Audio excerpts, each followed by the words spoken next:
Today's speaker is Jabari Lyles. Mr. Lyles describes themselves as an unapologetic, fat, black, queer, non-conforming, and gender-questioning educator, community organizer, servant leader, and consultant with over 15 years of experience leading initiatives which emphasize his passion for people, education, and justice. Jabari was born in Baltimore City and raised in Baltimore County. He is the former director and senior advisor of the LGBTQ Affairs for the Office of the Mayor of Baltimore City. He is also the former chief operating officer and senior strategist at Baltimore Safe Haven, a nonprofit organization providing health and housing services for transgender people living in survival mode in Baltimore City.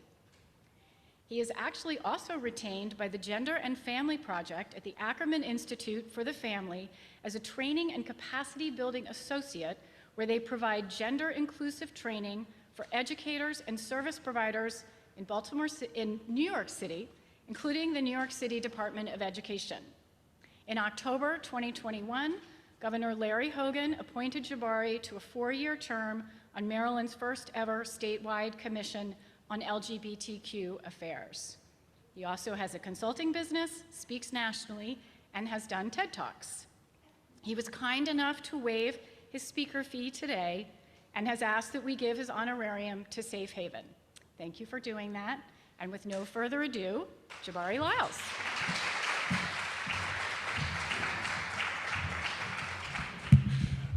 I'm a little taller for this for this thing here, so I'm gonna raise it. There we go. Awesome. Good afternoon, everybody. How we doing? Good. Let me pull my phone out so I don't go over time. It is really an honor to be able to speak with you today. Thank you so much for inviting me. When I first met with Susan to talk about my participation today, she said, "Oh, you probably have never heard of the Baltimore Women's Giving Circle." And I said, that's absolutely not true. I've absolutely heard of this group and the incredible work that you all are doing. So please accept another thank you for all of the work that you're doing in benefit of women and girls here in Baltimore City. Today I want to talk a little bit about a topic that I've spent over half of my life talking about, a topic that we don't talk about a lot, which is LGBTQ issues. And I'm going to use that acronym a lot, and that stands for lesbian, gay, bisexual, transgender, queer, questioning, and really it's an umbrella acronym to encompass all of the great identities that go against and don't conform to dominant societal norms around gender and sexuality. I've devoted over 15 years to working in different workplaces, schools, businesses, nonprofits, governments, to make sure that we just do better when it comes to queer and trans issues in our country. We have a legacy of hostility and violence against LGBT people in our country, and it is really great that we can sit here in a church to talk about LGBTQ issues, so I really appreciate that opportunity. As you heard, I grew up in Baltimore County. I was born in Baltimore City, and I knew that I was a queer person from a really young age. I was about 6 years old when I first understood that the way that I wanted to navigate the world, the way that I loved, was not something that was going to be easy. That was not something that was going to be embraced. And I certainly didn't have the language to describe those identities at a really early age. It would not be until high school that I started to tell people, hey, this is who I am. And so I was able to really choose my happiness over everyone else's comfort. And I'm really excited that I did that. It was in high school that I met someone named Kay Halley, who was an older woman who was working for an organization called GLSEN. GLSEN used to stand for the Gay, Lesbian, Straight Education Network. I heard a morning announcement when I was about 15 years old that said, hey, does anyone want to do LGBT inclusion in schools? I grew up in a family of teachers. It was always a dream of mine to become a teacher and to work in government. Spoiler, I was able to do both. And so when I heard this opportunity to work on LGBT issues in schools, it was a no-brainer that I would take that up. So I met Kay at Roland Park Country School when I was 15, and gosh, 17 years later, I'm still doing that work. A lot of my work involves going to schools teaching them about gender and sexuality. This is information that all of us are starved about. This is information that we're not given in our health education, our sex education, in teacher education programs. And it's become sort of if you know type of thing. So a lot of my work is helping people understand gender, understand sexual orientation so that they can be better prepared to serve their clients. So today I want to share a little bit of that information with you so that you might be better equipped to support LGBT initiatives in this city, and then also share with you a little bit about what I've seen over my career working for the LGBTQ community. And then after that, I would love to take questions. They are a really important part of this program. I know that you all know each other. So you should feel comfortable with being vulnerable. You should feel comfortable asking questions around people that you already know. As someone who does these presentations often, I doubt that you can ask a question that I haven't already heard. So I really want you to really take an opportunity to push me and ask questions, things that you've always considered, things that you've always wondered in support of LGBT people. So that's what the plan is. That sound good to everybody? Okay, lovely. So I want to start when I say LGBTQ, what am I actually talking about? I already said that it was an acronym that stood for lesbian, gay, bisexual, transgender, and queer. What I want us to understand is topics around gender and sexual orientation are not just things for the LGBTQ community. Everybody in here has a gender. You all have a sexual orientation.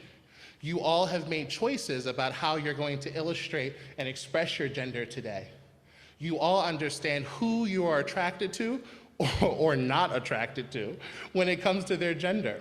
And so gender and sexuality are not things that are really just for the LGBTQ community. All of us in here have gender and sexuality. I want you to understand LGBTQ identity in 5 major buckets. One is someone's sex assigned at birth. And so when each of us are born, a doctor will take a look at us and they'll make a determination based on our bodies, based on what our bodies look like, as well as our chromosomes or our hormones or our genes. That is just a determination that a doctor may make on a piece of paper to describe what your body and your biology looks like. Some of those options are things like female, male, or possibly intersex. Intersex might be a newer word for some folks, but raise your hand if you've ever heard the word hermaphrodite before. Many of us have. Today, I want to invite you to delete that word from your vocabulary. So today will be the last day that we use it. The word that we use instead is intersex, which basically means that a young person's sex assigned at birth cannot be easily determined for honestly hundreds of reasons. Intersex people make up about 1.7% of the population, which is not insignificant. That's the entire population of Rhode Island or the entire population of people who have red hair in our country. So those are our options for sex assigned at birth. We know that this is based on science, based on how we show up. And really the presence of intersex people really teaches us that there's a lot of gray area to how humans show up in this world, that things like male and female actually aren't as cut and dried as we think when it comes to biology. However, we as humans have created an entire list of rules and expectations for how someone should live, who they should love, what their hair should look like, what colors they like or what sports they like, the role that they play in society. And that list of rules that we just simply made up, that stuff is called gender. And so that's one of the first really key places to understanding how to affirm and understand LGBT folks, is that our sex assigned at birth and our gender identity are actually 2 different things. And so there are some of us who understand ourselves to be women, some of us who understand ourselves to be men, and we call that the gender binary. And so people who navigate this world as a woman or a man, many of us navigate the world with one of those gender identities. However, there are some folks who say, well, you know what? I know what a woman is in this society, and that doesn't quite describe who I am. I also know what a man is in this society, and that doesn't quite describe who I am either. So you might understand that your gender cannot be easily described by one of these binary genders. So maybe your gender is non-binary. And I know that many of you may have been hearing that term more and more. There may be some family members or some colleagues who identify as non-binary. I myself identify as a non-binary person, because when I understand my gender, I know that it can't be easily categorized into one of these binary gender identities. The thing is, we have been taught that your sex assigned at birth equals your gender identity. That what the doctor said on the day that you were born means that you have to follow the list of rules that society has prescribed for you for your entire life. And let's be real, we actually can't make our minds up about what those rules actually are. It wasn't too long ago that some of the most powerful men in our society wore high heels, wigs, makeup, feather boas, and that was acceptable at that time for men to wear. So that's a really great example of how gender and gender identity is actually much more malleable than we think. And so gender identity is something that only you can determine for yourself. Gender identity is your inner knowledge of how you identify when it comes to your gender. The thing is, if we agree with the doctor, if we say that our gender is in alignment with what the doctor said, we most likely can navigate this world without issue. However, it's the people who say gender is something that I can determine for myself, and that my gender is something else, something other than what the doctor said. That's when we go into problems.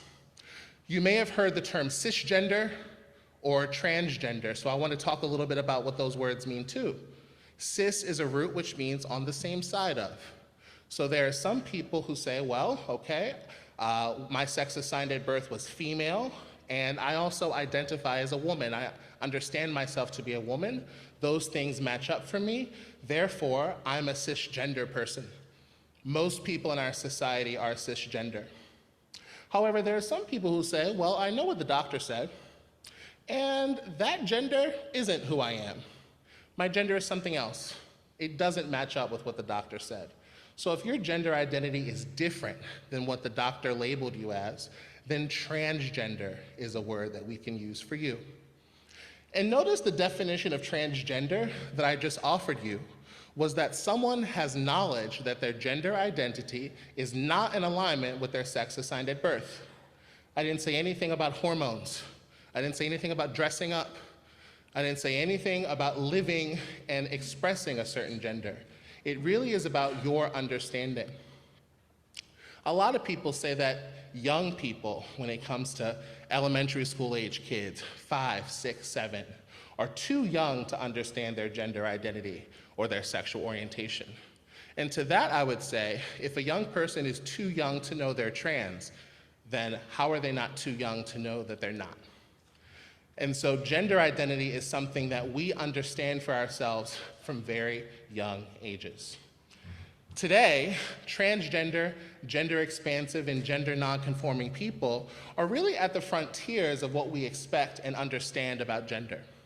However, trans people and gender expansive people are not new. We've been here forever.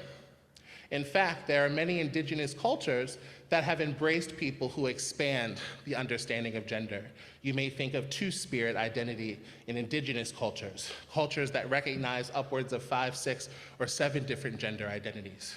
And so what's new now is not the fact that transgender people suddenly exist. What's new is what we are demanding from society, the comfort that we have around discussing gender issues, and the readiness that we have to change some of our systems and our programs and initiatives to make sure that when we say all people, we actually mean all people.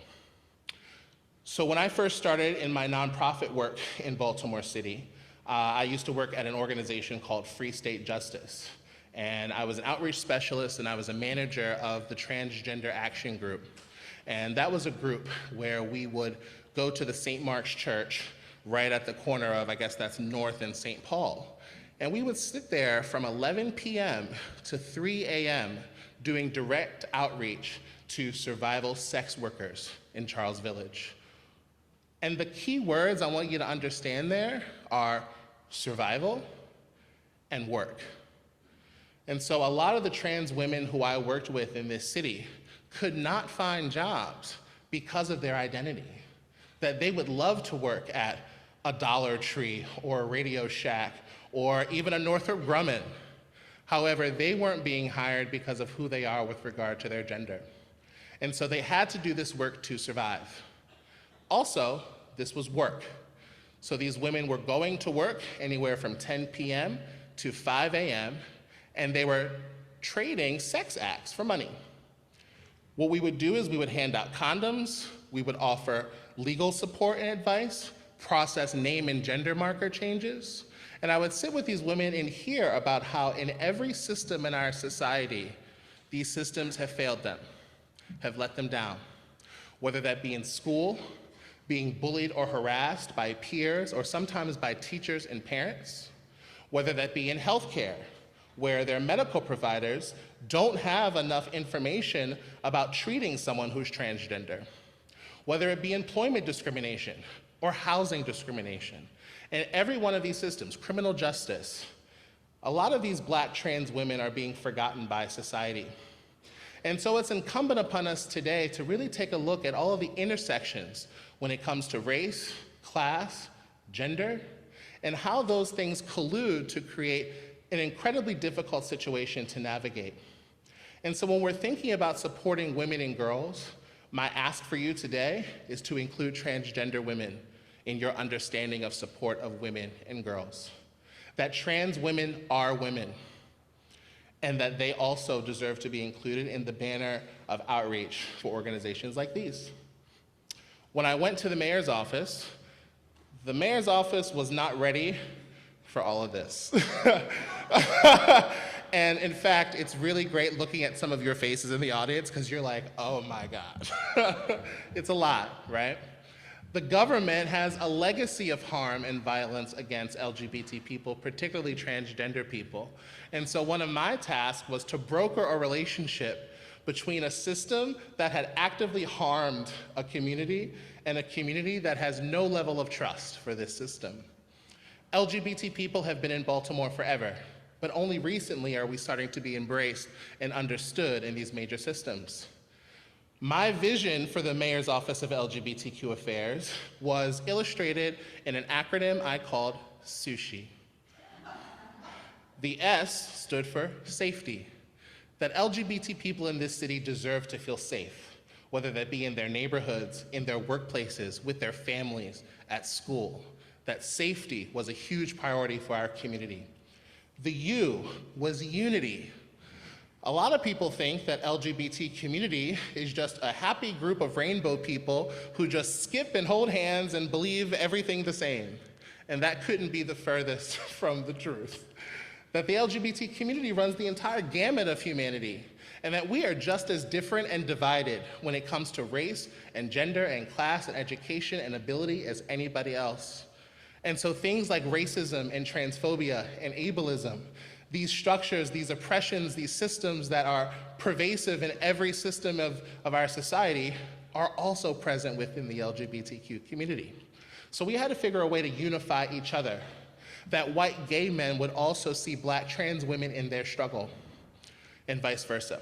So unity was a big part of our vision, and not only unity with ourselves, but also with the rest of the city.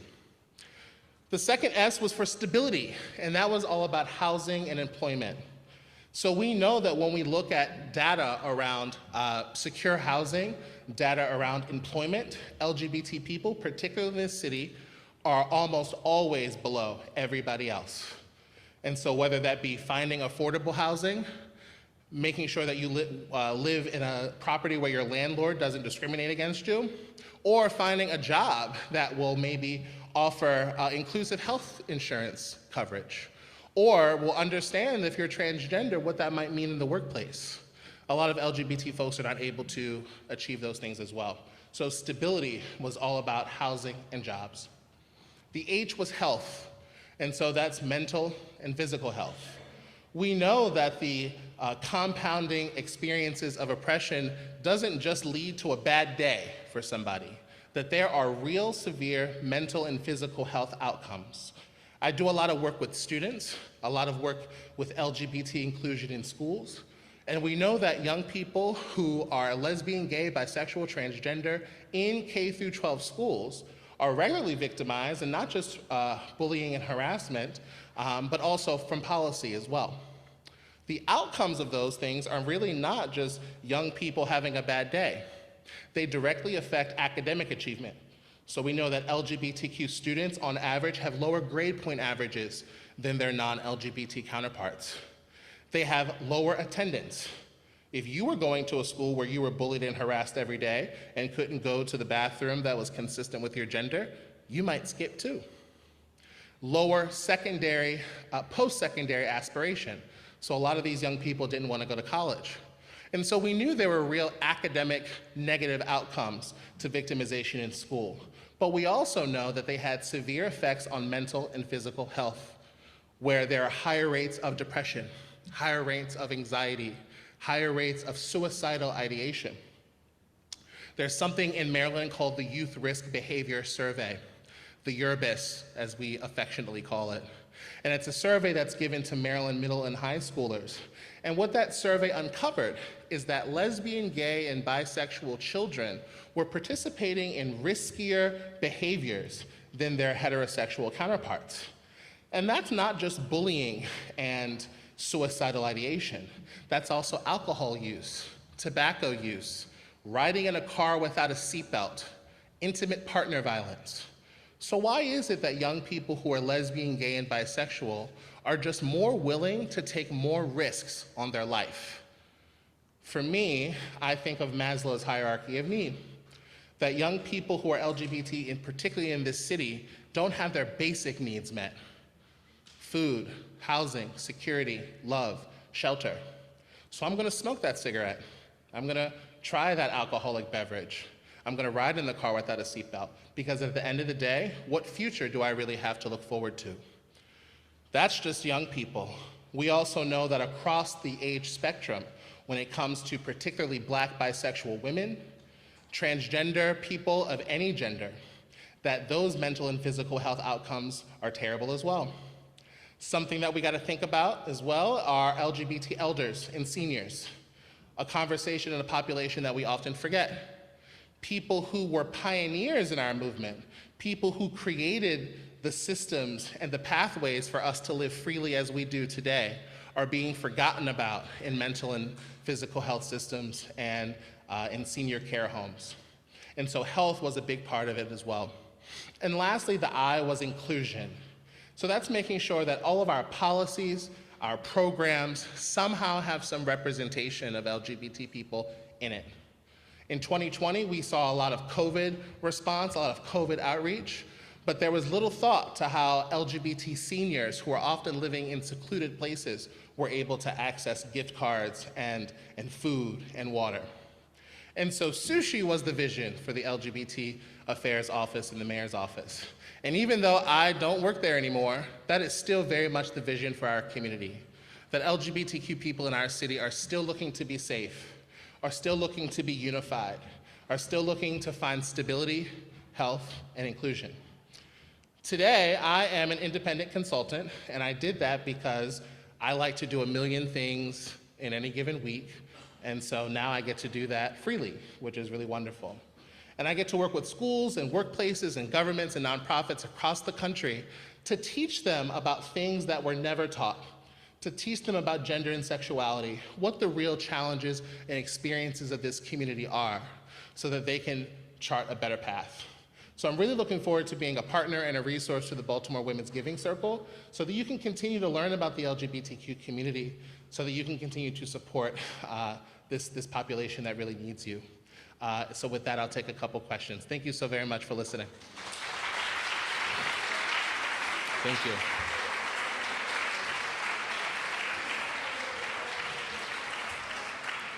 Awesome. So I know that we have to be out of here by 2, so I wanted to end at 1:30 so that we have a good 15 or 20 minutes for all types of questions.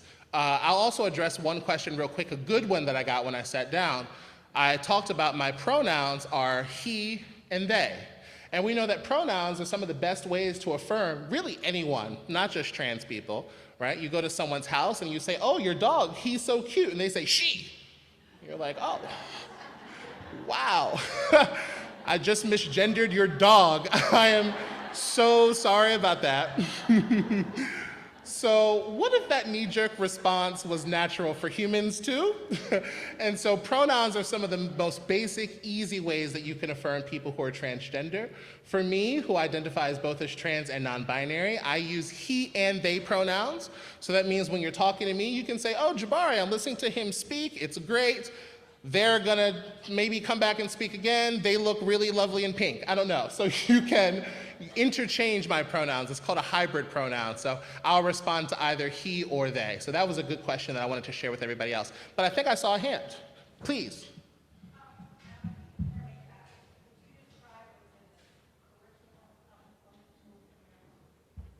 Great. I think the question was, can I describe what's currently in the curriculum? So upfront, quality, accurate information about LGBTQ people is currently not in the public city school curriculum. The place where it may fit best is health education. And the way that health education happens around the state is really strange, but there's been a push towards inclusive sex ed that would teach young people all about the things that I just shared, about gender identity and expression, but also the different types of ways that people have sex and engage sexually. There are a couple of free resources. One is called the 3 Rs, Rights, Respect, Responsibility from Advocates for Youth. However, it hasn't been taken up officially in the scope and sequence of Baltimore City. So one of the initiatives we were working on in the mayor's office is to try and partner with those folks to include that curriculum. But what's so unfortunate is health educators are really scarce around the state, particularly in Baltimore City.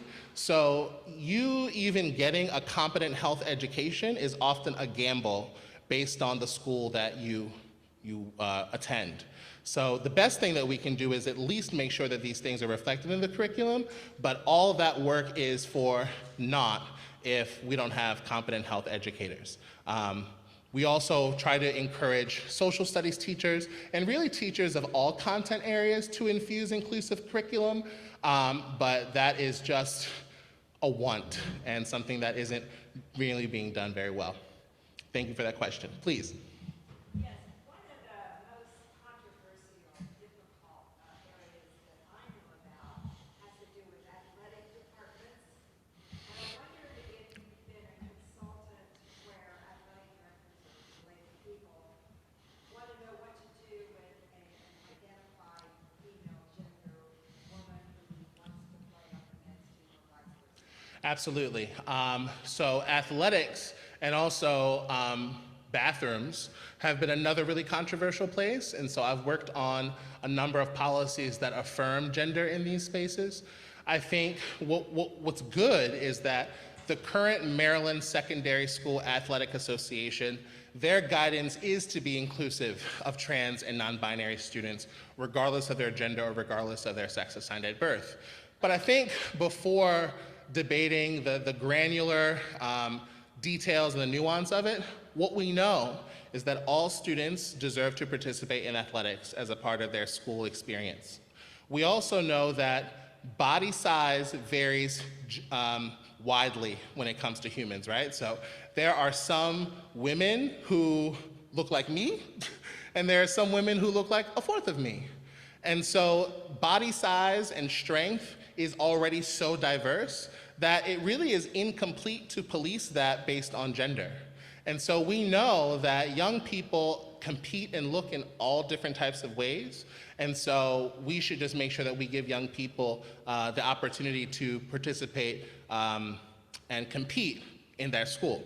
And then also number 3, this is school athletics. This isn't the Olympics, right? So people should really just calm down a little bit about it and let kids play, regardless of their gender. And so that has been some of the main thrust around these inclusive policies, is understanding that all students deserve an athletic experience. Body size varies greatly, and the competitive nature isn't such to where it's high stakes enough. Does that answer your question?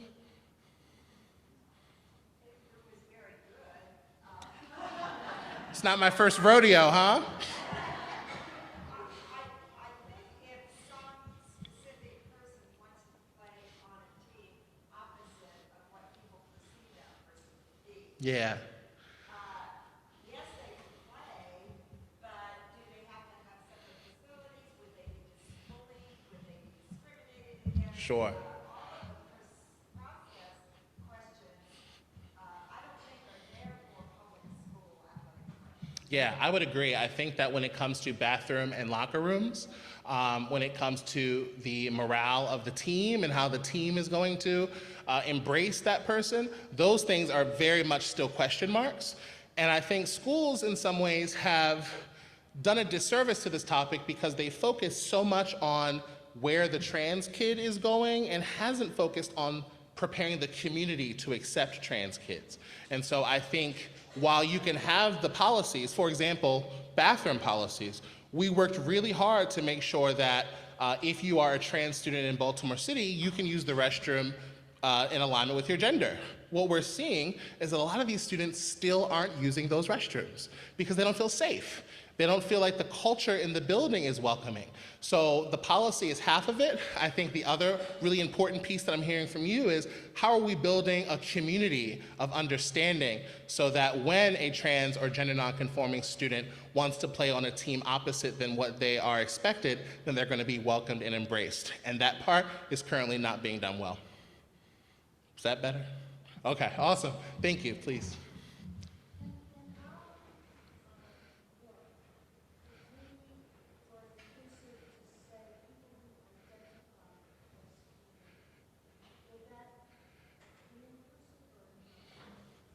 So, in my experience and in my opinion, when we start to say things like, you identify as a woman, that creates almost like some language buffer between understanding that when we say a trans woman is a woman, that's just really what we mean.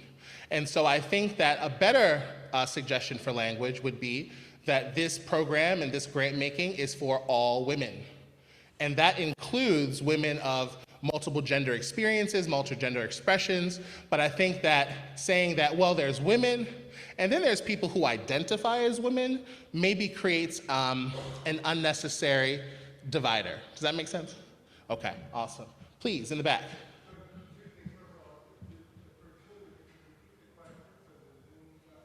Yes, that makes a lot of sense.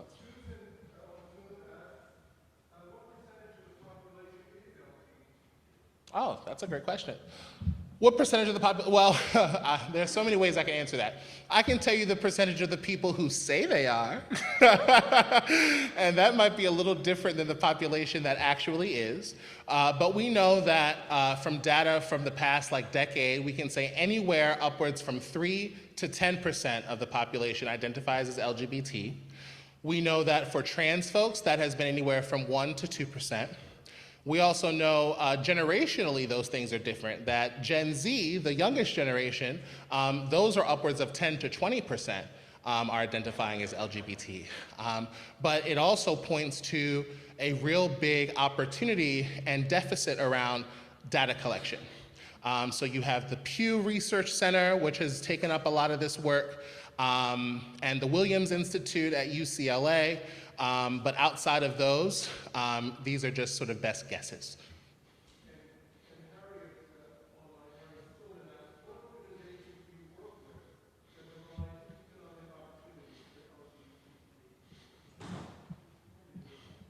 Great.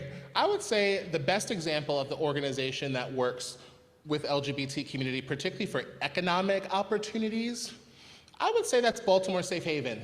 So that's the organization that I used to work for. I was their chief operating officer, and I still consult with them. This organization is really revolutionary for a lot of reasons. It is led by a Black trans woman who is a former sex worker and drug user. So what is so excellent about her leadership is that her life experiences are infused into her programming. What they do is they provide housing, healthcare, job readiness training, rides to provider appointments. Even during the pandemic, when no one had any money, they bought a whole bunch of trans girls a new wig, right? Because gender affirmation is a really big part of how we feel good about ourselves and be ready for work. So several of the young people, because they serve youth, adults, and seniors, have gone on to find permanent housing and permanent jobs. So when it comes to economic stability and empowerment, I would say Baltimore Safe Haven is a great place to look, particularly for low-income Black trans people living in survival mode. I'll also say the Maryland LGBT Chamber of Commerce has been a really great convener of LGBT business owners to talk about entrepreneurship, LGBT procurement in government. So I would probably mention those two orgs. Great, thank you. I see here, here, and then here. Oh, great question. So the question was, can I define a little bit about queer? So queer back in the day just meant odd, right? Strange. Like a long time ago, it just meant something that was really weird. And then really towards like the late 1800s to early 1900s, queer became less of an adjective and more a noun. So like you became a queer. And that was a really nasty thing to be. It was a pejorative term, mostly for lesbian and gay people, because during this time, no one really talked about bisexual folks or trans people. So throughout most of the early 1900s, queer was a slur for the LGBT community. Around the 1980s, with the HIV epidemic, queer became something we call a reclaimed term. And so a reclaimed term is a word that a community who is oppressed takes back for themselves to transfer power from the oppressor back to them. And so the way it works is, y'all have been calling us queers for so long, now we're gonna call ourselves queers. And then when we call ourselves queers, we mean it as a source of power and politic and pride. And so it takes all of the nasty power out of the word and brings it back to the community. We have other reclaimed terms in our lexicon. Yankee actually is a reclaimed term. Used to be a very nasty word for Americans during the Revolutionary War. And then Americans took that word back and said, we're gonna name ourselves Yankees, and now we have a baseball team named after them. So that's another great example. The N-word is a reclaimed term, a word that was and still is used as a nasty word against Black folks.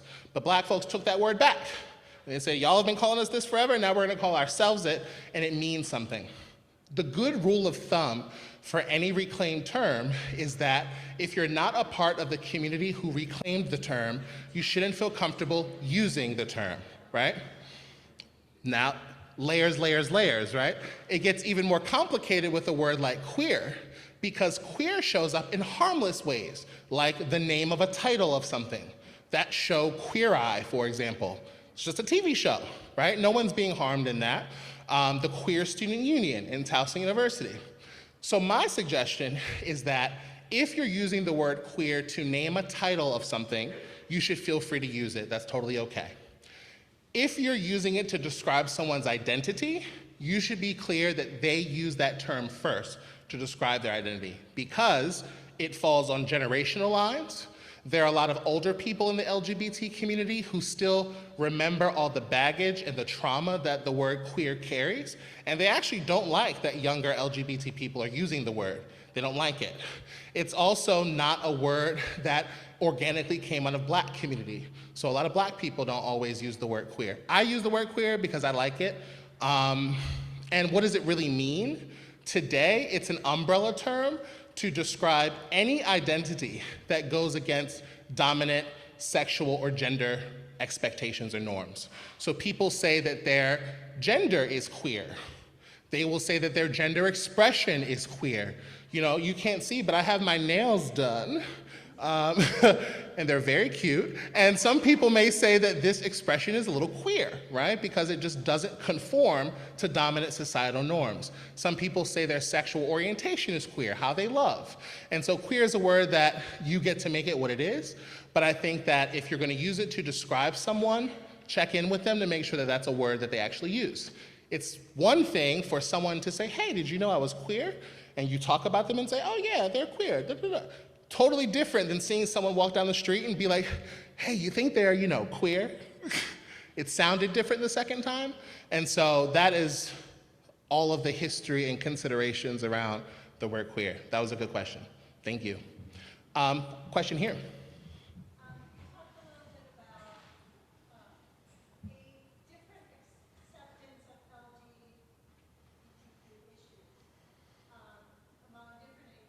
Yes. I'm wondering, among different communities, what do you see? Yeah, so the question was recognizing that there's different LGBT acceptance among age groups, but what about different communities? And are we talking about like race communities? Great, so this is a question I get a lot. And I will focus primarily on Black folks and white folks, right? So I think that there is sort of this, I don't know, rumor that Black people are in some way a little bit more homophobic and transphobic than other communities.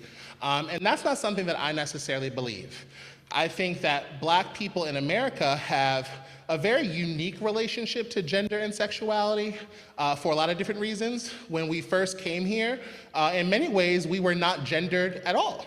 We were property, right? And so when you think about your relationship to gender and how that was stripped away from you as soon as you got here, your relationship to gender is going to be a little difficult, we'll call it. And then when it comes to sexuality and sexual orientation, we know a lot of enslaved folks were survivors and victims of sexual assault. And so the ways that Black people were able to access our liberation around gender and sexuality, very different than white folks, right? There were a couple of things that we had to do to just survive before we were able to recognize ourselves as LGBT. However, when we think about all of the really powerful, dominant laws and policies that contribute to terrible outcomes for LGBT people, a lot of those lawmakers are overwhelmingly white. So I think that while we have a different relationship to gender and sexuality than white folks, the impact is not the same. We also have, the Black church is really a big part of survival for Black folks in America, and religious teachings certainly are not always accepting of LGBT identities, but we also see that in the Catholic Church or in other denominations. So I would say that I am not willing to say that any racialized group is in any way more homophobic or transphobic than the other. It's really just about how those things show up and are illustrated in our systems and also in our own histories. Did that answer your question?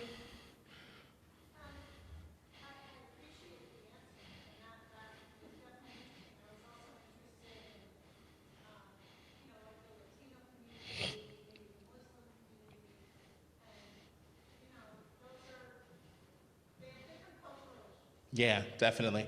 I think each of these cultures have very unique cultural issues. I know if I think about the Latina community in Baltimore City, which that culture is heavily rooted in religion, then it makes situations around gender and sexuality really difficult. And I know that one of the biggest asks in Baltimore City is not only to examine the experiences of Black LGBT students, but also Latina LGBT students as well.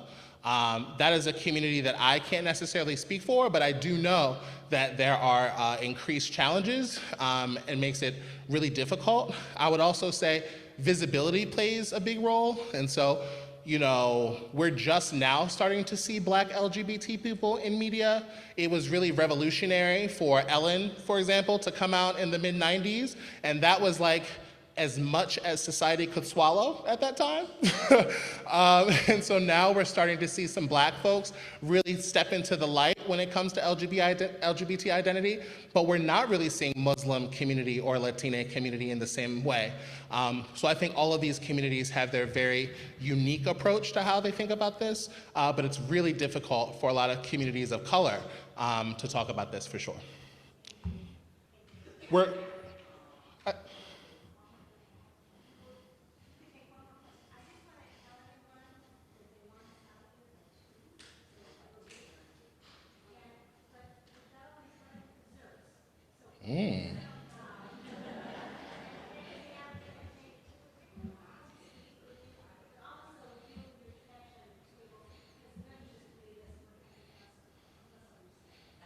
Awesome. I think there was one more.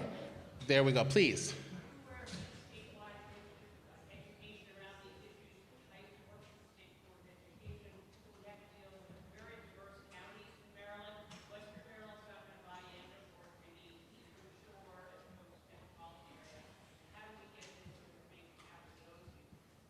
Yeah.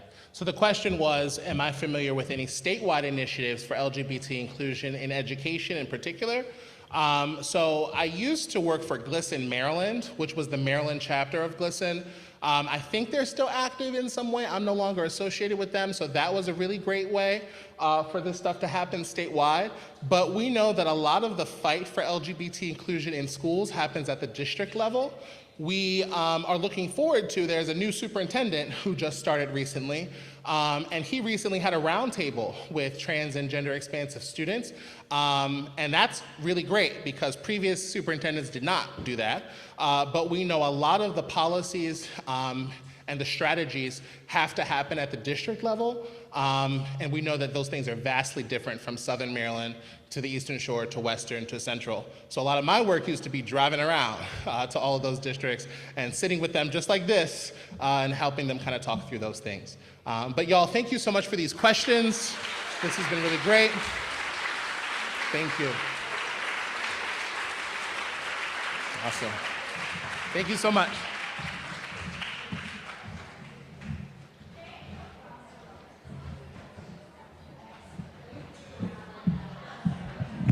Thank you all so much for coming. Both of you are here or on Zoom. Thank you, Jabari. That was amazing. I think we've all learned a lot. Have a great day, everyone. It was nice to see you.